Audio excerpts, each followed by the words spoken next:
don't deal with it very well. I manage to produce and deliver, but personally I haven't dealt with it very well. Phyllis Linda Hyman, or simply Phyllis Hyman, born July 6, 1969, died June 30th, 1995. In an industry that rewards the illusion of perfection, Phyllis Hyman was too real to survive. With a statuesque body and a voice that could silence rooms, Hyman carried her emotions on stage like they were instruments. Behind every note was the story of a woman struggling to be heard, seen, and most of all, understood. She wasn't manufactured, easily packaged, or willing to become something she wasn't, traits that in the right climate may have made her a legend. But in the music business of the late 1980s and 90s, they made her difficult. Born in 1949 and raised in Pittsburgh, Hyman's early life was steeped in responsibility and hardship. She helped raise her siblings and found her voice not in pop fantasies, but in jazz and soul clubs where honesty reigned.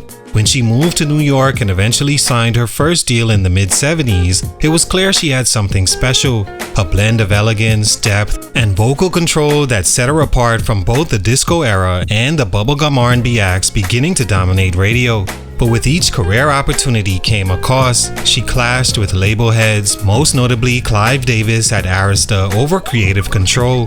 Her refusal to sing formulaic pop songs led to long gaps between albums, under-promotion, and missed chances for crossover success. Meanwhile, the artists around her, some less talented but more willing to play the game, soared to stardom. Hyman was left fighting for scraps in an industry she never fully trusted, even as she became a cult favorite among real soul fans. But her biggest fight was internal. She suffered from depression most of her adult life, openly discussing her mental health, and battled drug addiction like many growing up in that era, while still delivering some of the most vulnerable performances of her time. Her pain wasn't a gimmick, it was her reality. By the time neo-soul and confessional R&B began trending in the mid-90s, she was gone. On June 30th, 1995, just hours before a scheduled performance at the Apollo Theater, Phyllis Hyman took her own life. Her suicide note simply read, "I'm tired, I'm tired. Those of you that I love know who you are. May God bless you." She had the voice, she had the presence, but the world wasn't ready for her truth. What happened? Let's talk about it. Salute to Mr. Creative on IG for this request. It's your boy JC Stunted Growth Music. Take a minute to like, subscribe, and comment on who I should do next. Phyllis Hyman, born in the late 40s, was a singer from Philadelphia but raised in Pittsburgh, Pennsylvania. Standing over 6 feet tall with a voice just as commanding, she was drawn to music early and studied at Robert Morris University before fully committing to a singing career. She gained experience performing with local bands before relocating to New York City, where she was discovered by Norman Connors. Her feature on Connors' 1976 hit "You Are My Starship" introduced her to national audiences and led to a solo deal with Buddha Records. Her debut album in 1977 earned praise for its jazz-infused soul, and she soon signed to Arista Records under Clive Davis. Throughout the late 70s and 80s, she built a loyal fan base with powerful ballads like "You Know How to Love Me" and "Living All Alone." She also earned a Tony nomination for her Broadway role in Sophisticated Ladies, proving she wasn't just a singer, she was a generational talent. Stunt number 1, she didn't fit the industry mold. Phyllis Hyman came into the music world with an undeniable voice, but at a time when the industry didn't know how to handle artists like her. In the late 1970s and early 80s, black women in R&B were often expected to fall into two categories: sultry pop singers built for radio, or powerhouse balladers carefully molded into crossover acts. Hyman wasn't either. Her music leaned heavily on jazz and adult contemporary soul. It was sophisticated, intimate, and mature, far removed from the danceable disco records that labels were pushing at the time. That complexity made her hard to market. While her talent was never in question, executives struggled to find a lane for her commercially. Her debut album was praised critically, but underperformed in sales. Later, at Arista Records under Clive Davis, Hyman faced constant pressure to water down her style and record more mainstream material, songs she felt didn't reflect her artistry. The label wanted a Whitney or Anita. Phyllis refused to pretend to be either. She once said in an interview, "They don't know what to do with a black woman who won't do bubblegum or who sings jazz. It became a theme throughout her career, industry decision makers uncertain how to brand a woman whose sound and image were more suited for smoky lounges and concert halls than top 40 radio. This disconnect slowed her momentum just as other R&B singers were blowing up.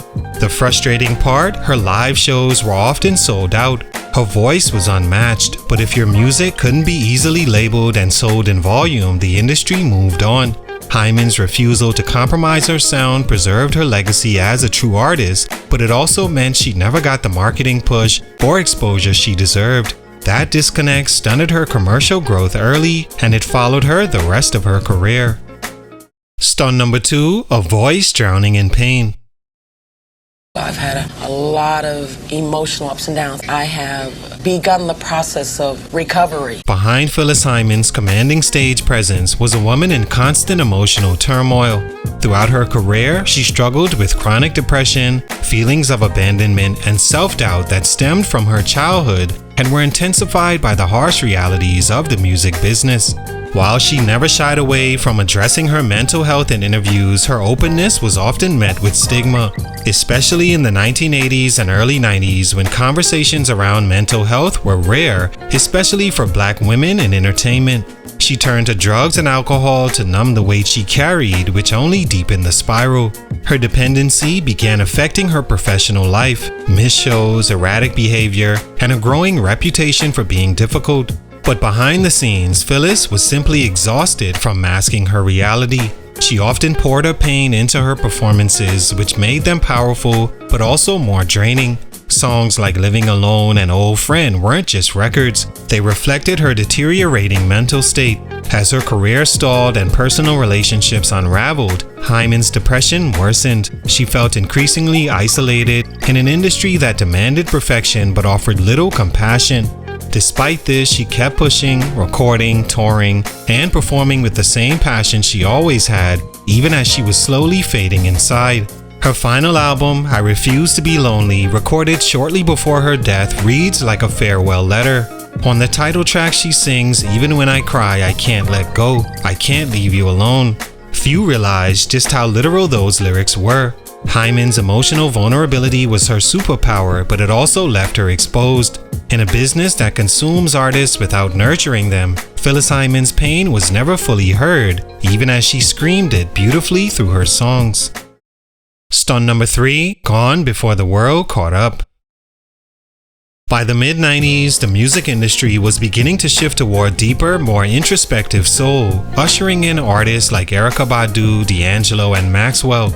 Ironically, the genre that Phyllis Hyman helped shape, one rooted in emotional depth, live instrumentation, and rich confessional vocals, was finally being celebrated. But for Hyman, that moment came too late.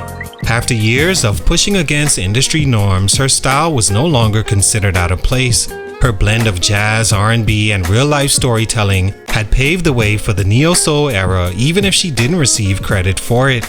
But by then, she had been through too much. Her relationships had failed, her health was suffering, her depression, always close, had become inescapable. And despite the resurgence of soul music, she remained an afterthought to a generation that never truly got to know her.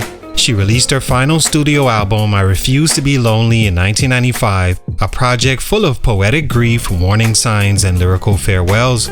But the label barely promoted it. Her creative high point ironically arrived just as she was at her personal lowest. On June 30th, 1995, hours before she was scheduled to perform at the Apollo Theater, Phyllis Hyman took her own life with an overdose of pills in her New York apartment.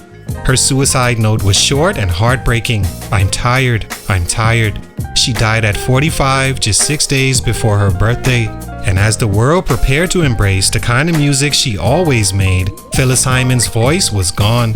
Her story wasn't one of failure, but of timing, mistreatment, and neglect. She gave everything to her art, but the world was too slow to catch on and didn't realize she needed help carrying the weight. All in all, Phyllis Hyman was one of the most gifted vocalists of her generation, blessed with a presence and voice few could match. But talent alone couldn't protect her from an industry who often devalues women who won't conform, nor from the emotional burden she carried since childhood. Her refusal to compromise artistically preserved her legacy, but it also limited her commercial reach. She lived in constant conflict between what she felt and what the world allowed her to express. In the end, her voice became both her sanctuary and her cry for help. Phyllis didn't fail, she simply wasn't supported. Her music lives on as a haunting reminder of how brilliance can be overlooked and how even the strongest voices can go unheard. She deserved better from the world, and hopefully in remembering her story, we can finally listen. Salute, much respect, rest in peace to Phyllis Hyman. It's your boy JC Stunted Growth Music, and I'm out.